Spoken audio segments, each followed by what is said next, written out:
It's a new Republic prison transport. Oh. Well, I think Star Wars is getting so scary now in their shows. This is scary. This is too scary. Too spooky. Too spooky. Flight times match the ship transporting Moff Gideon. What is this, Sandra Moff Bullock in Gravity? Gideon. Never made it this far. Yeah, I mean, I think we all knew this, right? Gideon, he's out there somewhere. Yeah. But this is Is he just Leia space flighting Mary Yeah, Poppins right. through space? What if she's still there, just pointing like Superman? Scanning. I love this. Oh, it's very aliens. I know. Big shot of aliens with the laser scanner. Bad Batch had an Aliens episode too. Doesn't this also remind you of Jaws a little bit, where he's like going through the sunken and then craft the head comes in. yeah, Richard Dreyfuss is like. Saying Moff Gideon was taken by Mandalorians? Oh, it's a No. setup. What? That's It's a big jump. Frame job. Just Frame job. That's a frame job. Yeah. Just a little chunk of Beskar. Welcome back to New Rockstars. The Mandalorian Chapter 21 brought Pirate King Gorian Shart back from revenge on Navarro. I know I said Shart, not Shard, but you know what? This is a shart of a human being, if you ask me. The only thing standing in his way were a few scrappy Mandalorians, and, well, you know, that's it. But we got a lot of other questions coming out of this episode, like, was that Zeb? And then we also have a big frame job going on at the end. Who really is trying to frame the Mandalorians? These are questions we will ask today as we begin with our ceremonial swear of Dank Ferrick. Dank Ferrick. Gorian Shart. This is Break Room Presents Wookieeleaks, our weekly Mandalorian after show. I'm Erik Voss. My Easter egg breakdown of this episode is coming tomorrow, but right now I'm here discussing this episode with Tommy Bechtold and Hector Navarro. Yes. What's up, boys? Oh my God, this episode is so jam-packed with things going on. Let's talk about what happened. What the fet happened in this episode? Well, Greef Karga and his engineers, who he just refers to as engineers. We don't want to give him too many names, then we got to pay him. Are continuing Navarro's glow-up when Gorian Shard returns with his pirate corsair. We may remember Shard from the season premiere. He kind of looks like a seaweed salad. Greef sends a distress signal, and it's heard by Carson Teva in a New Republic pilot bar. Real Top Gun vibes here. Straight down to the billiard-type game they are playing. Yeah, how often do you think Carson Teva gets 86'd? He's playing the piano, the space piano. Max Rebo comes in. That's my job. Goodness gracious, great balls of fire! I play the piano with my meaty thighs. Just look up Max Rebo legs if you haven't. It's one of my favorite things to do. Stop making us do that every time you bring up Max Rebo, Tommy. It's upsetting. Come on, look up his legs. Look up his legs. All right, we get a cameo from Zeb. Why, I don't know. Who tells Teva the Republic isn't answering dispatches.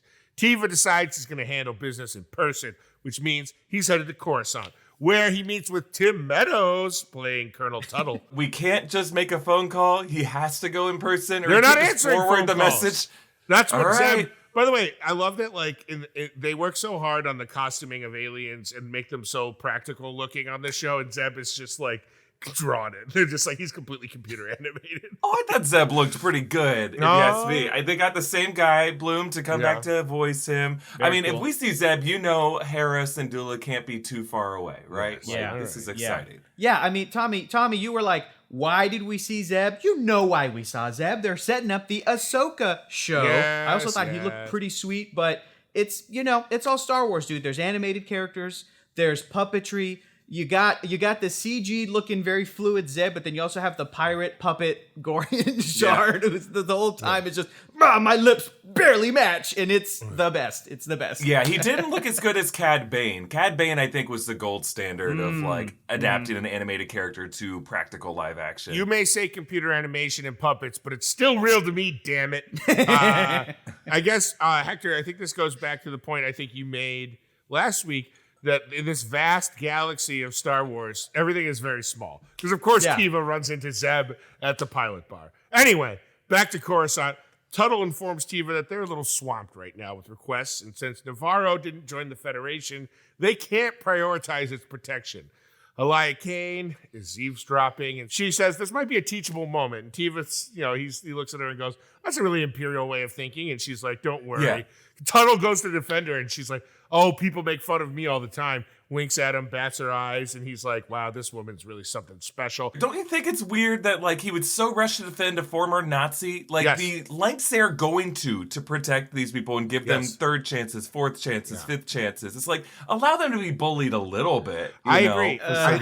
I think it's planting seeds of her having him wrapped around her finger in terms of their boss-subordinate relationship, and probably eventually using that to obtain access to things that someone in the rehabilitation program may not get. I also just want to point out how, swamped supposedly the New Republic is with red tape, yet they have this open door policy where any Coast Guard pilot can just walk into the Pentagon and give requests in person. Like, if you can't get us on the phone, just show up at this at any time. You can just kind of walk right in. Just tuck your pilot helmet in over in the cubby hole, and then we'll take your concerns directly. Yeah. I don't want to be somebody who defends any formal Imperial, because Star Wars, generally speaking, Imperials are bad. We know what they're a metaphor for, but I think it's so interesting that Carson Teva as a character immediately jumps to like disliking this woman when she walks into this office and starts just by clocking her badge of I'm the former Imperial. Whereas the Tim Meadows character, his perspective is just, hey, she's trying to make a living here. Like, she's just trying to contribute to the thing.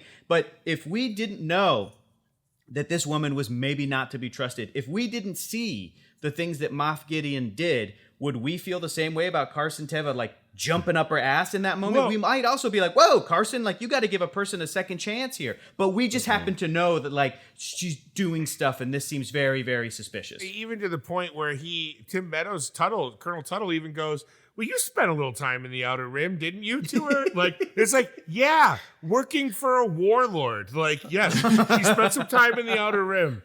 What are you talking about? Can you imagine being in Argentina in like 1955 and seeing a German person be like, well, you spent some time in Germany. It's like, oh, they were there doing bad things. Like you did a little stint in Poland in the 40s, didn't you? Yeah. If you're here in Argentina and you were, exactly. Anyway, we then see Karga and the surviving citizens of Navarro have taken refuge outside a badly damaged city. Karga get the classic Star Wars view. The binoculars, he looks over, sighs. Things aren't looking good for Navarro. Teva communicates with R5D4. God, what a great moment. And locates the covert. I served with someone amongst your ranks. R5D4 just kind of goes, yes, I've been physically traumatized this entire season. I screwed you guys over and told them where you were. I don't blame him. You guys blame him? His snitches get. Not at all. He's a snitch. Snitches get off switches. Yeah. That's what you get when you send this droid to be your probe to wander into the possibly toxic, even though toxic air wouldn't hurt a droid. He's just scared. He's just a scared guy. Oh, no. Also, they literally don't buckle him into Bo-Katan's ship, and she like jumps to light speed and he flies backwards. So he's been banged around. Just loose in the back seat there. That's right. Yeah, you can't leave your droids loose. Never leave a just droid a couple, loose. like 2 liters of Publix brand cola just rolling around in the back seat of the car. You got to be careful. You got to lock that shit down. Right. Come on. All right. So Teva communicates, like we said, with the droid, begging the Mandalorians to help Navarro. Din takes Teva's case, pleads it to the rest of the covert, explaining that they can set up a new homeland on the land Greef offered him in the season premiere. It looks like Din Djarin's going to be denied before he gets some unlikely support from Paz Vizsla, who's like, you saved my son, I'll save your city, which is a good tit for tat. It's pretty great. He made that speech. We didn't know which way it was going to go. It's kind of like that Keegan-Michael Key sketch where he's playing like the judge on a cooking show, and he's like, this was a delicious meal. Delicious for someone with no sense of taste. And just kind of going each way. Is what I would say if I didn't feel the opposite. Yes. Yeah. Right. All right, so it's on. It's going to be Din. It's going to be Bo. Bo's going to drop the Mandalorians down in Navarro. The covert flies in and engages the pirates. There's some great land and air battle scenes. Din basically wipes out the pirates' entire auxiliary fleet, while Bo drops the rest of the covert off in Midtown Navarro to kick ass. When we finally get to see the armor in battle, it didn't disappoint. What did you guys think when she was swinging that hammer around? I thought it was great.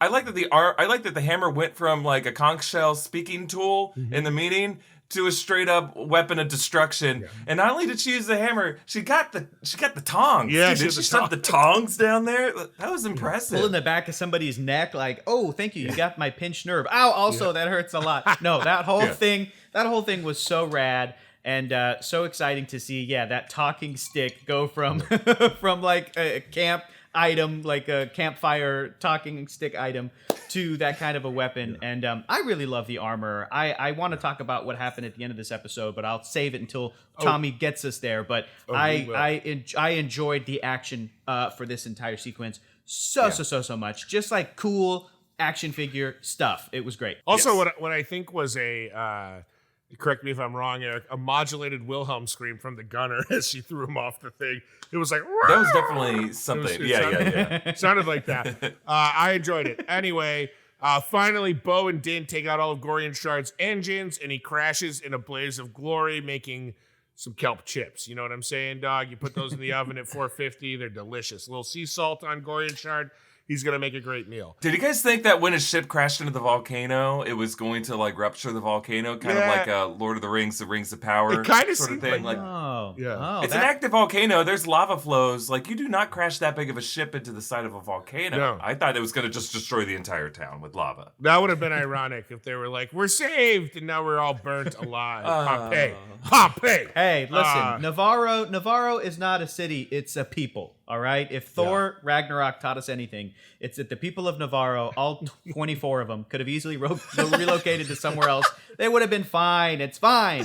Yeah. Hey, I do like. There's 24 of them. There's just like a handful of them because they don't want to get all these extras in there. Yeah. But it's like everybody else is hiding in there. Yeah. No kids. Yeah. Thousands of us died. All of our kids are dead. Yeah, but you know what, guys? I'm gonna get us through this. The pirates killed all the children in that school because they wanted their bar back.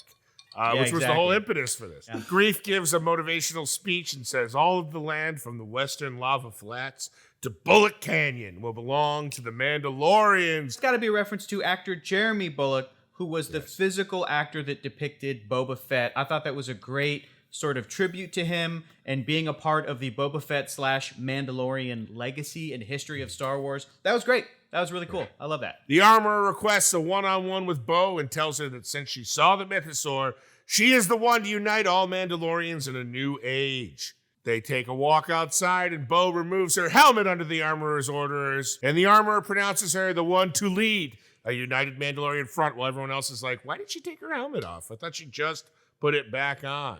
Finally, Tiva is out on patrol when he discovers a destroyed Lambda ship. It's confirmed to be Gideon's transport ship, and there's a fragment of Beskar alloy seemingly framing the Mandalorians for breaking Moff Gideon out of jail. You're right. That's a frame job. There's no way any Mandalorian that we have gotten to know in this show 3 seasons in is any way involved in that job right there. There's in that extraction. It has to be a frame job. It has to be Moff Gideon playing the long game. I'll maybe even give you that maybe Admiral Thrawn might have something to do with it, because he's somebody who is an expert at crafting sort of like game plans to be able to take down an enemy. Speaking of frame jobs, you're going to want to frame one of these shirts that we're selling over with our merch partners at nerdriot.shop. We have some great new Mandalorian-inspired items in their new The Way collection, including this Foundling shirt and another shirt called The Bounty Hunter with designs inspired by the Beskar steel of Mandalore. And if you purchase one of these shirts, you can opt to unlock a shout-out on this show.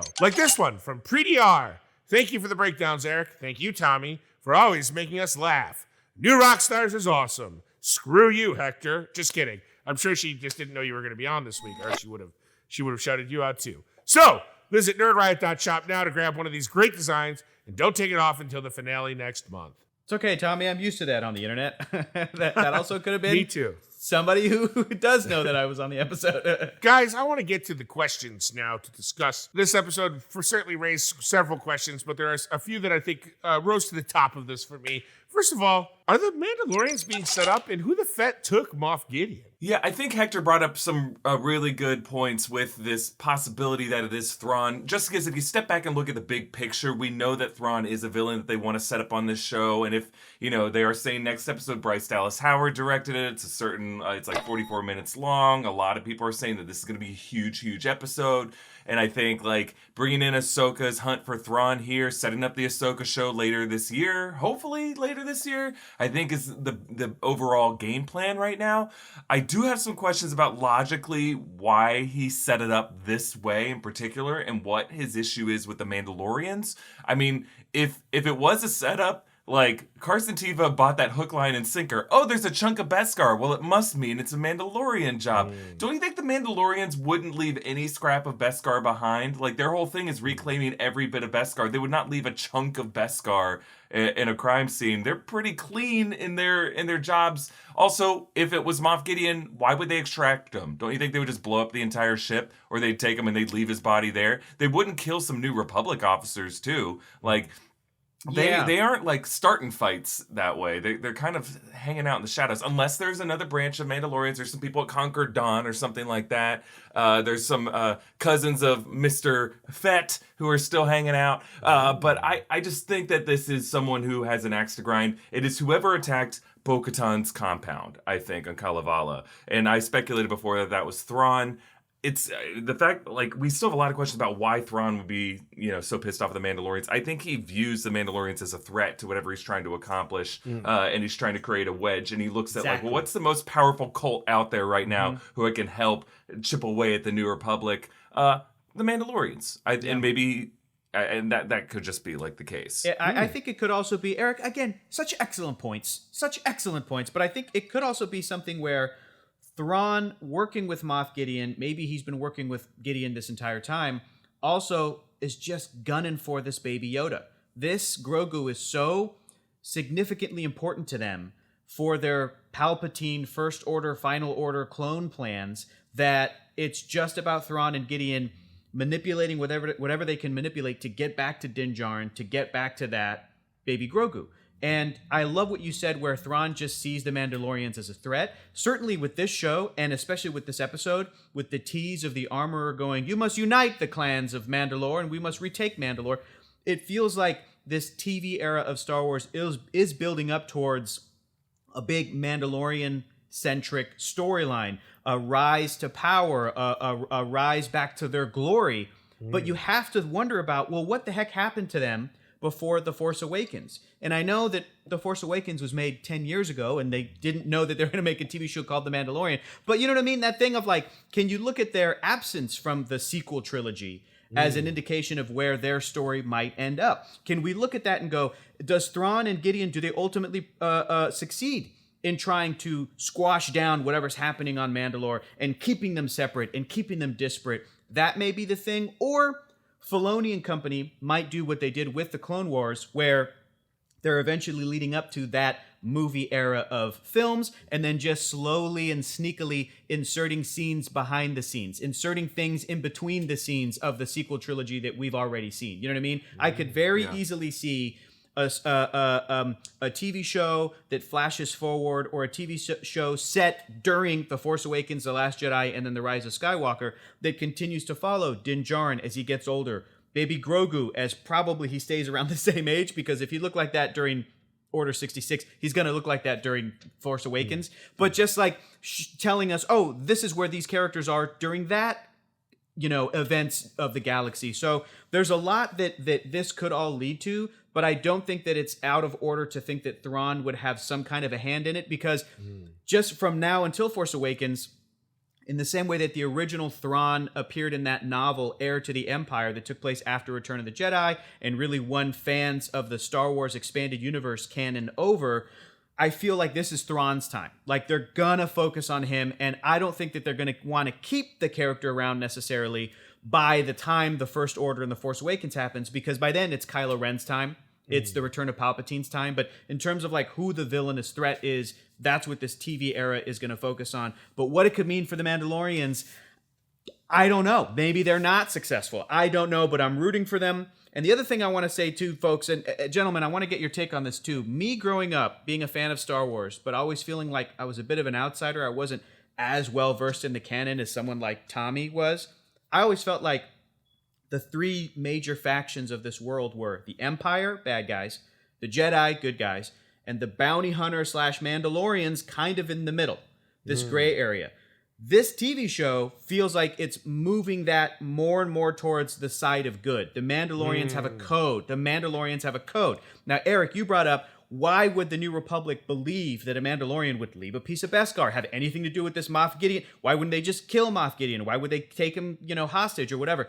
I think that the other focus of this show is that the Mandalorians don't have a good reputation. Remember, the entire years that Darth Vader was active, right there being Palpatine's right-hand man, who was Darth Vader's right-hand man? Boba Fett. This guy wearing the Mandalorian armor. Like, this was a bounty hunter feared throughout the galaxy, and maybe that reputation is still kind of sticking around, and characters like Din Djarin have to kind of combat that and prove to the galaxy at large, hey, we have a code, we're good, we raise babies, we help innocent people, this is who we are. Yeah, I just think that's a big leap to go straight from fearing them as successful, efficient bounty hunters to walking into a messy assassination job that also kills some New Republic officers and being like, oh yeah, this is classic Mandalorian maneuvers. Tommy, you're about to say something. Well, no, I just think, like, to the broader point, in war and in politics and in conflict, optics are everything. And so everyone's constantly framing their opposition as the most evil,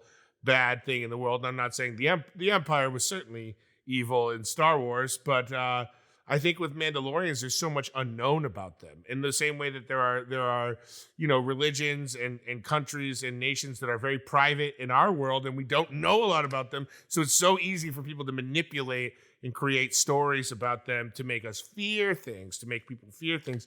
So, I think that can certainly translate onto the fictional pages of Star Wars. I am wondering what timeline we're dealing with here. It seems like Filoni and Favreau are really focused on the next 30 years, whereas I kind of see, like, I don't want Thrawn to just be a linking point between the original trilogy and the sequel trilogy. I want him to span beyond all different eras. I kind of like the idea that he was like this Clone Wars figure leading into the Galactic Empire period, leading into now. I mean, if they're just trying to repeat the playbook that they had for Clone Wars, right, where they're only setting stories during a specific time period to add context, really the value of Clone Wars, and this might be a controversial statement, the value of Clone Wars wasn't just like the era of using Ahsoka Tano to bridge those two eras.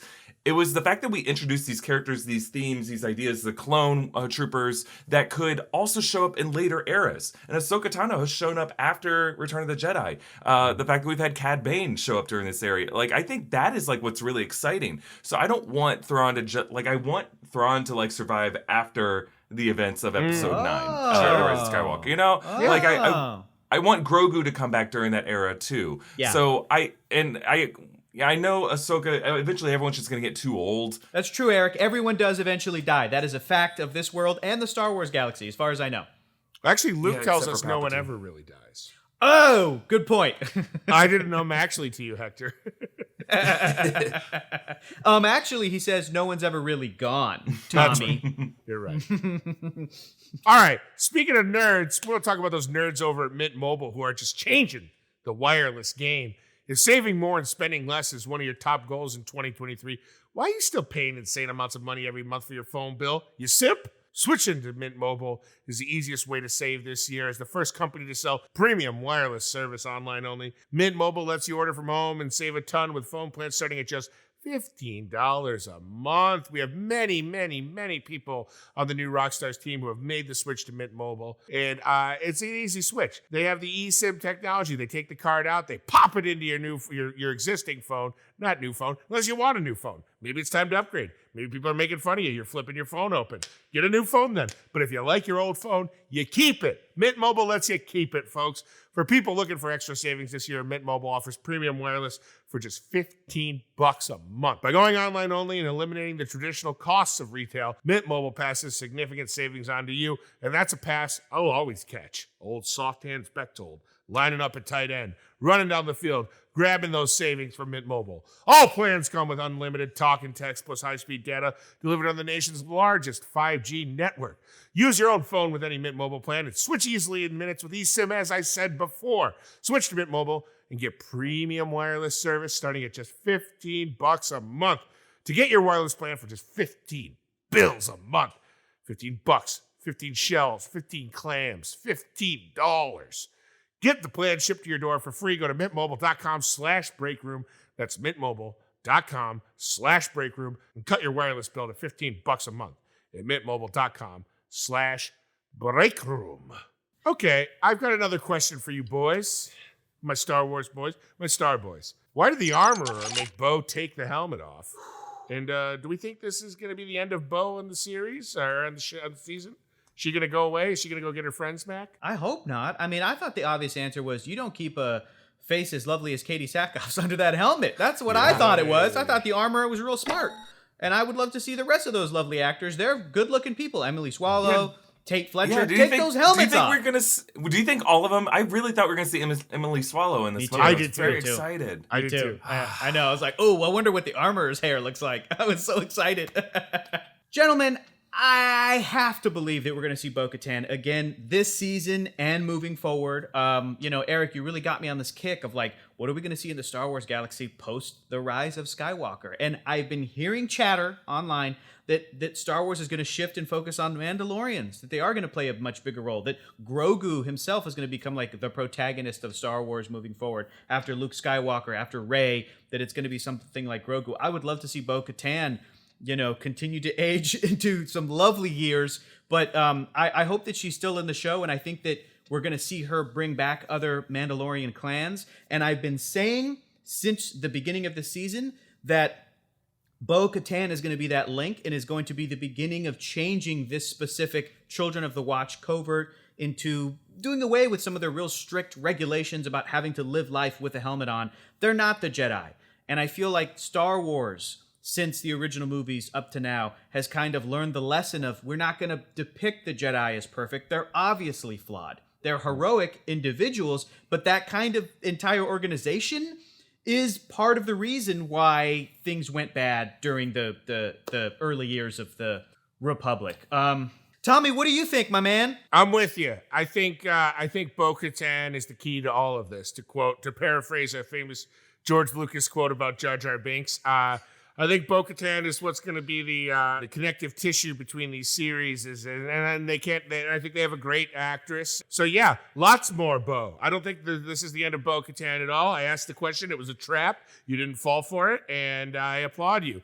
Now, Hector, Erik, Hector, either one of you can take this one. This is just my final little fun question I have. What the fet is Zeb doing here? Now, I'm not a huge Zeb expert, so I'm going to need someone who's a little more of a Zeb aficionado to tell me about this. Hector, what do you think? Well, what's great is that, like any good Star Wars product, piece of media, TV show, movie, it's just going to make you want to dive into the rest of Star Wars, whether you've already seen it or not. I've already seen people online going, I want to rewatch Rebels. This stuff that's happening in The Mandalorian is making me want to rewatch Rebels. And I think that this is just great, smart seed planting for what is going to become the Ahsoka show. And for great characters, Zeb being one of them, a fantastic character. Love that they brought the voice actor back to depict this character. Yeah, I mean, Erik, you get me on this train now of like what other great characters from the Star Wars universe, the galaxy, that we've seen not just in like the main 9 movies, could we continue to see in the future of this franchise? And I think Dave Filoni and team, Favreau and Kathleen Kennedy and everybody that's been producing these shows since 2019 have been really smart to mine the amazing animated show characters. I'm a huge fan of the Star Wars comics and novels as well. I think there's a bunch of characters there that can be pulled. I'm a big fan of the High Republic. I'm getting back into reading that stuff and trying to catch up, and it's so good and it's so fun. And I know that that's 200 years before whatever, but I'm reading High Republic stuff and I'm seeing Maz Kanata along with Yoda. Like, Maz Kanata is a great character that we can see in any era of the Star Wars storyline, including right now during the New Republic, which I think would be really, really cool. So yeah, I'm just excited about the prospect of like not just focusing on the movie characters. It's the thing that Star Wars fans have been asking for a very long time. Expand the universe. There's more than 18 characters. It's not as small as we have come to know, but I guess it is kind of small because out of all the people to bump into in a bar, we're going to bump into one of the characters from Star Wars Rebels, baby. Yeah, and you know what? It's kind of like a nice sign because we know, obviously, Ahsoka's alive. If Zeb's alive, the rest of the crew of the Ghost is alive. If it would be one thing if Zeb was in the corner brooding over a drink just with a haunted 1,000-yard stare in his eyes. Like, what happened to my friends? I let him die. They're all He's in good- gone. Our buddy's in good spirits. He's doing all right. So the rest of the crew of the Ghost is probably doing fine too. I'm pretty sure if we don't see Thrawn and Hera next episode, we're gonna see Chopper rolling around, curb stomping someone in the background because he's a little piece of shit. Chopper's not a good guy. I'm sorry. I don't care what you say. I don't like Chopper. Yeah, Chopper's a little. He's kind of adorable, but he also is like a murderer, and we should never let him go from that. But I'm sure the New Republic will just loop him into the amnesty program and give him a nice desk job. Let him work for Tim Meadows. I think, unless I'm mistaken, haven't we already technically seen Chopper in the background in live action in Rogue One? Yeah, in Rogue One. Right? He's somewhere around, in there. yeah. I need to go back and find that shot, but I love that we've already seen one of these characters from Rebels in live action. Cannot wait to see the rest. It's very exciting. Yeah, but Chopper, not a great guy, but I love Chopper. We'll leave it there for this episode of Wookieeleaks. And again, the Easter egg breakdown is coming tomorrow. Thank you for your patience there. You can follow me at EA Voss, follow Tommy at Tommy Bechtold, follow Hector at Hector is Funny. We'll be back next week to react to episode 6. I think it's going to be a big one. And the break room, check it out for the rest of this week, live every day at 3 p.m. The deep dive also has some fun stuff coming up. Subscribe at Deep Dive NR.